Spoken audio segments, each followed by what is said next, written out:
Steph. His pop-star lifestyle could hardly be more different from his North Tyneside roots, but for his latest album, the musician and singer Sting has taken inspiration from the place where he grew up. He's also recruited some friends for the recording, including actor and singer Jimmy Nail. They've been telling Sharuna Sagar all about it. Hi, nice to meet you. Nice to see you. I brought my friend Jimmy along. Mind the microphone. Hi. Good morning. Good morning. Oh. When you think of the shipyards, what memories does it conjure up? I was born and raised in Wallsend, and at the end of my street was Swan Hunter's shipyard. And some of my earliest memories are watching ships being launched, actually, and watching all the men go to work every morning, thousands of men go to work. It literally loomed large in his life because at the bottom of his street, the ships used to grow until they blotted out the sun. My background and where I come from is still very important to me. It's the landscape I dream about. So what inspired you to make this album? I had this idea of writing a play about my hometown, about the shipyard. And it's called The Last Ship, and I started to write songs about some characters that I knew, some characters I made up, and characters that were composites of both of those things, and found that there was a lot to say. I have a lot of memories. Then I enlisted my good friend Jimmy Nail. Some boy she loved who fled to sea. I've been told that Jimmy is your muse. Christ. He is actually.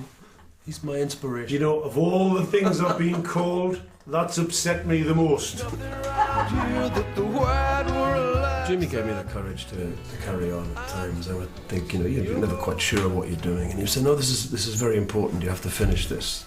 This story needs to be told.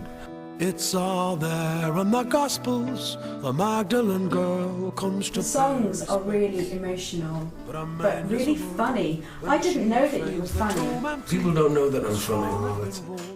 That's a precious side to this project. It really is a precious side of this project because not only will you hear Gordon singing in his own dialect at times, but there's a lot of humour in it. It's funny that my dialect only comes back when I'm angry. Drunk. If I threaten you, or a little bit drunk, I'll start speaking in this funny voice. And my kids would always know when I was serious. When the Geordie came out, uh-oh, he's speaking in that funny voice. It's the same in the rehearsal room. To the right, keep your eyes on your partner, more or less like a fight. Are you getting more nostalgic these days? I'm not sure whether nostalgia is a good thing or a bad thing, to be honest with you. And I didn't intend to write something about me, but the more I look at it, I realise I am telling my story. You know, the symbol of the ship leaving the Tyne, never to return, which they didn't, is very much a symbol of my life, you know. But you know, you spend a lot of your life trying to leave where you come from, and then at a certain point, you have to go back. It's like a homing signal that brings you back. I'm fiercely proud of where I come from. And I'm glad I made my life outside, but I'm very proud of where I come from. Do you think you could ever go back? There's some very big houses in the village, you know. There's some very big houses, kidder. Oh, we don't know whether he's considering house hunting. It's an open question. For one of those very big houses.